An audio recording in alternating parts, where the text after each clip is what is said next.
दोस्तों अमूमन आपने जिंदगी में देखा होगा कि जब हम किसी की सहायता कर देते हैं तो हमारा मन थोड़ा सा हल्का हो जाता है और हमें ये लगता है कि हमने अपने जीवन में बहुत अच्छा काम किया।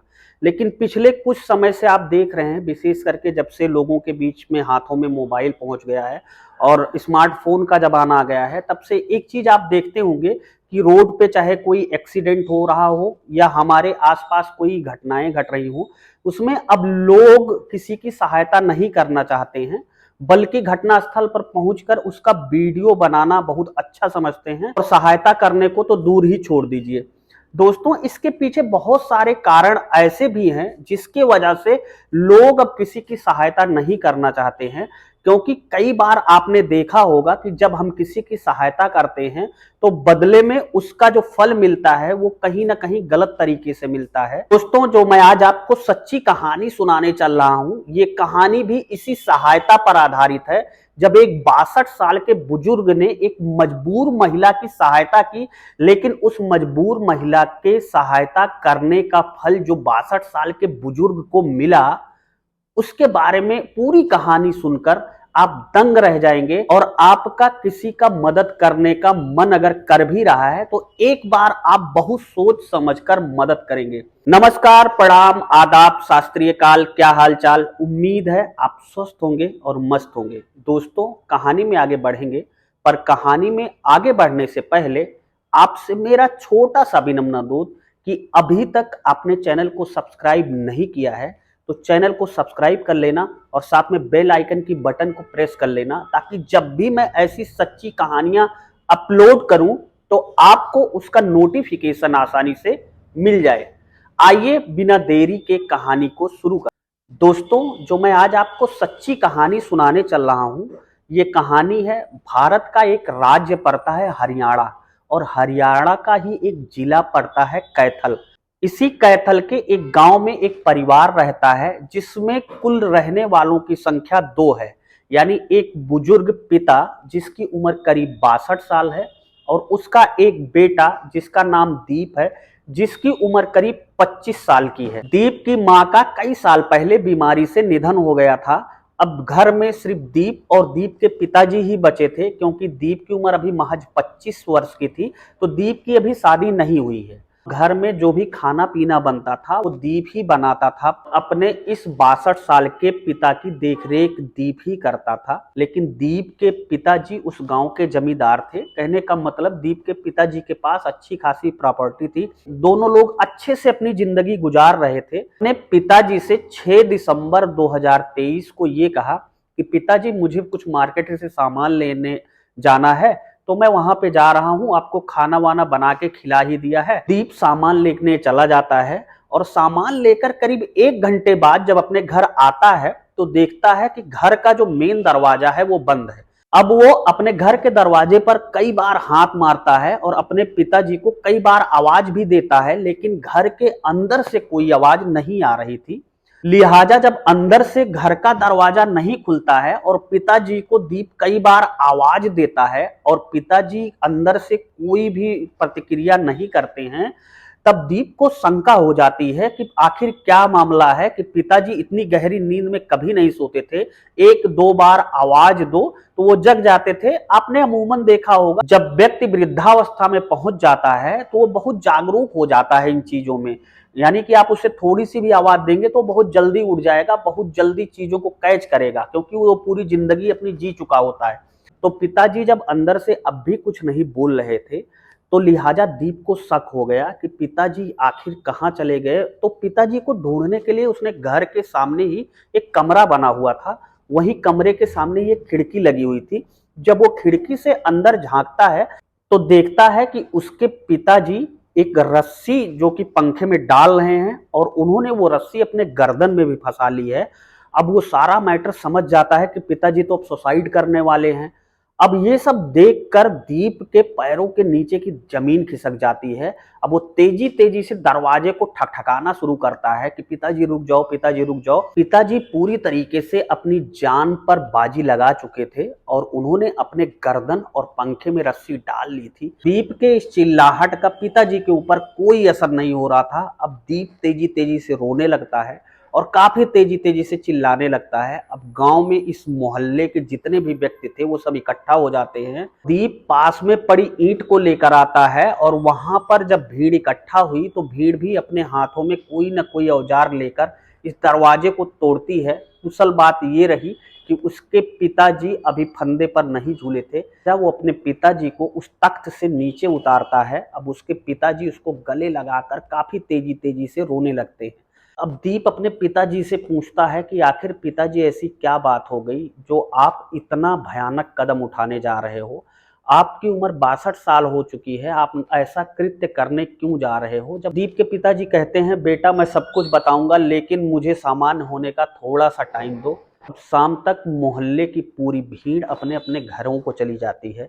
फिर ये 62 साल की उम्र का बुजुर्ग अपने बेटे दीप को जो कहानी बताता है वो कहानी वाकई में बहुत ही दर्दनाक कहानी है। मोहल्ले में आंटी आती थी जिनका नाम नीलम था, उन्हें जानते हो ना। दीप कहता है हाँ पिताजी, उन्हें तो मैं बहुत अच्छी तरीके से जानता हूँ। बेटा आपको ये भी पता है कि मैंने उनको कुछ पैसे दिए हैं उधार, ये भी जानते हो। दीप कहता है हाँ पिताजी ये भी पता है, पर कहानी क्या है, पूरी कहानी खुलकर बताओ। तो दीप के पिताजी बताते हैं कि दरअसल ये महिला जो नीलम थी इनके मोहल्ले में आया जाया कर। धीरे धीरे उसने देखा कि दीप के घर में कोई भी स्त्री नहीं है, तो वो दीप के पिता के आसपास बैठने लगी। ये हाल था कि दीप अपने पिताजी को खाना पीना बनाने के बाद, उन्हें खिलाने पिलाने के बाद खेत की रखवाली, खेत की देखभाल करने चला जाता था। अब ये महिला समय जान गई थी कि दीप कब अपने पिता को खाना पीना खिलाता है और कब अपने खेत की देखभाल करने जाता है। तब ये महिला उस मोहल्ले में इसी घर में बैठने लगी। अब दोनों बैठकर आपस में घंटे घंटे बातें करते हैं। एक दिन यही महिला जिसका नाम नीलम था दीप के पिताजी के पास बैठती है और कहती है कि मुझे अर्जेंट में 4 लाख रुपए की ज़रूरत है, क्या आप दे सकते हो। कि आपको ऐसी क्या ज़रूरत पड़ गई कि एक बैग आपको 4 लाख रुपए पे चाहिए। तब वो बताती है कि दरअसल मेरे पति की तबीयत बहुत ख़राब है और वो कई महीनों से हॉस्पिटल में एडमिट हैं और उनका उसी हॉस्पिटल में इलाज चल रहा है। तो कुछ पैसे कम पड़ रहे हैं, अगर आप दे दो तो मैं आपको 5-6 महीने में धीरे धीरे वापस करके दे दूंगी। अब दीप के पिता जो 62 वर्षीय बुजुर्ग थे उन्होंने कहा मैं आपको पैसे तो दे दूंगा लेकिन गारंटी के तौर पर आप क्या रखोगी। तो इस महिला ने कहा गारंटी के तौर पर मैं अपने जमीन के कागजात आपके पास रख देती हूँ। उस महिला नीलम के पास कुछ जमीन के पेपर थे जो उसी के नाम पे थे, तो उसने इस 62 वर्षीय बुजुर्ग के पास वो पेपर अपने गिरवी के तौर पर रख दिए। अगले दिन ही दीप के पिता ने उसे बैंक से 4 लाख रुपए लाकर दे दिए। धीरे धीरे दिन गुजर रहा था। अब दीप का पिता देख रहा था कि ये महिला अब उसके घर बराबर काफी देर देर तक बैठी रहती और उसके घर के जो काम होते, जैसे कि दीप खाना बनाने जाता तो वो खाना बनवाने चली जाती, बर्तन धुलने चली जाती, घर की साफ सफाई करने लगती। और एक दिन यह महिला घर पर आती है और देखती है कि बुजुर्ग का बेटा दीप किसी काम से बाहर गया है। अब वो कमरे में घुसती है और दीप के पिताजी से कहती है आप चाय पियोगे। तो दीप के पिताजी कहते हैं हाँ चाय पीऊंगा। अब वो किचन में जाती है और चाय लाती है बना के, तो चाय में ही एक वियाग्रा की गोली डाल देती है। वियाग्रा शक्तिवर्धक कैप्सूल होता है। अब 62 वर्षीय बुजुर्ग इस चाय को पीता है और कुछ देर बाद उसके अंदर काम वासना की भावना जग जाती है। महिला भांप जाती है कि इस बुजुर्ग के अंदर काम वासना जग गई है, तो वो इस बुजुर्ग के साथ अश्लील हरकतें करना शुरू करती है। अब इस बुजुर्ग को भी बहुत अच्छा लग रहा था। अब एक समय ऐसा आ जाता है जब दोनों आपस में शारीरिक संबंध भी बना लेते हैं। अब शारीरिक संबंध बनाने के बाद यह महिला अपने घर चली जाती है। अब कुछ देर बाद इस शक्तिवर्धक दवा का असर जब बुजुर्ग के सर से धीरे धीरे उतरता है, तो यह बुजुर्ग जब यह सब सोचता है कि मैंने तो बहुत गलत काम कर दिया और इस उम्र में, तो वो काफी पछताता है। लेकिन अब कर भी क्या सकता था, जो होना था वो हो चुका था। बुजुर्ग के पास पछतावे के अलावा कुछ नहीं बचा था। 1-1.5 घंटा बीता ही था कि बुजुर्ग के फोन पर एक फोन आता है और फोन करने वाला अपना नाम विजय बताता है। और विजय इस बुजुर्ग से कहता है कि तुमने जो नीलम के साथ किया वो बहुत गलत किया और पूरी की पूरी रिकॉर्डिंग हमारे पास है। हम इसे पूरे मोहल्ले, पूरे गांव में और पूरे समाज को दिखा देंगे।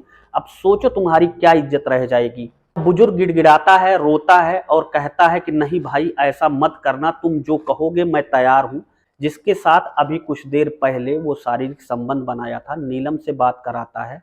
तो नीलम इस बुजुर्ग से कहती है कि अगर आपको अपनी इज्जत बचानी है तो आप मेरे जो ज़मीन के पेपर हैं वो मुझे बाइज्जत वापस कर दो। मैं इस वीडियो को कहीं नहीं दूंगी, अन्यथा मैं इस वीडियो को पूरे समाज में सबको दिखाऊंगी। तो यह 62 साल का बुजुर्ग बहुत ही हैरान और परेशान था। अंततः 1-2 दिन बीत जाने के बाद उस बुजुर्ग ने इस महिला नीलम को अपने घर बुलाया और उसकी जमीन के कागजात उसको बाइज्जत वापस कर दिए और कहा ये जमीन का कागजात है, मैं तुम्हें 4 लाख जो उधार दिया था वो भी भूल जाता हूँ। घटना और ये वीडियो किसी को मत दिखाना, नहीं तो मैं बुजुर्ग हूँ, समाज मुझे बहुत गंदा कहेगा।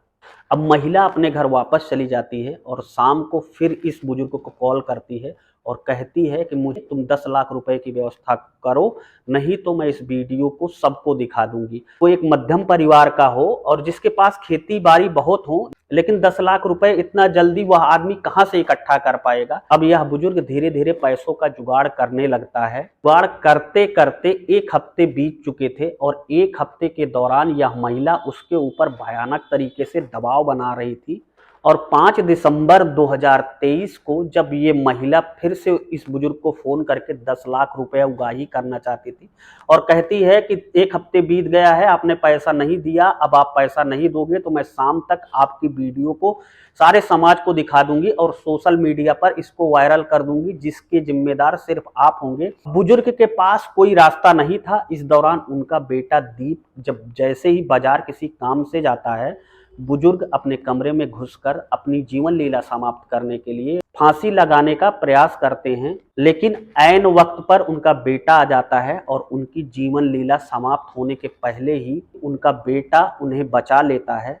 और जब ये सारी बातें दीप को पता चलती है तो वो सीधा अपने पिता को अपनी गाड़ी पर बैठाकर पुलिस थाने ले जाता है। और बुजुर्ग जब थाने वालों को पूरी घटना की जानकारी देता है, यानी कि थाने वालों को एक एक चीज बताता है कि उसके साथ इन लोगों ने कैसे किया, उसे कैसे ब्लैकमेल किया जा रहा है, उससे कैसे 10 लाख रुपए की जबरदस्ती उगाही की जा रही है, जिसके वजह से वो अपनी जीवन लीला फांसी लगाकर समाप्त करने वाला था। पुलिस उस थाने की पूरी कहानी सुन रही थी, उसे भी एक बार यकीन नहीं होता है। लेकिन पुलिस अब दीप से प्रार्थना पत्र लेकर आरोपी महिला नीलम और उसके सहयोगी विजय को खोजना शुरू करती है और उसे उसके गांव पहुंचकर थाने पर उठाकर लेकर आती है। महिला से पुलिस ने पूरी घटना की जानकारी चाही तो पुलिस को पहले तो बरगलाती रही, घुमाती रही, सही बात नहीं बताई। जब पुलिस ने महिला पुलिस को पूरा केस सौंप दिया और महिला पुलिस ने सख्ती से नीलम से पूछताछ की कि ये पहला आदमी है या इसके पहले और भी हैं,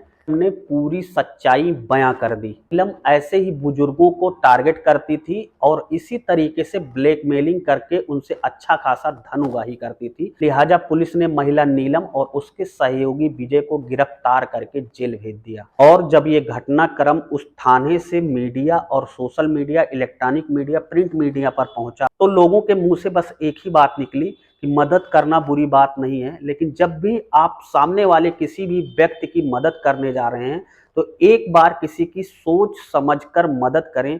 ऐसा ना हो कि आप मदद करें और उसके बदले आपको कुछ गलत ही परिणाम देखने को मिले। दोस्तों, इस कहानी को सुनाने का मकसद किसी को हैरान करना या परेशान करना नहीं था। इस कहानी को सुनाने का मकसद सिर्फ इतना सा था कि आप सतर्क रहें, जागरूक रहें। फिलहाल आप पूरी कहानी के बारे में क्या कहना चाहते हैं, आपकी क्या राय है, हमें कमेंट बॉक्स में जरूर बताएं। मिलता हूं परसों रात्रि 8 बजे एक नई सच्ची कहानी के साथ। तब तक के लिए जय हिंद, वंदे मातरम।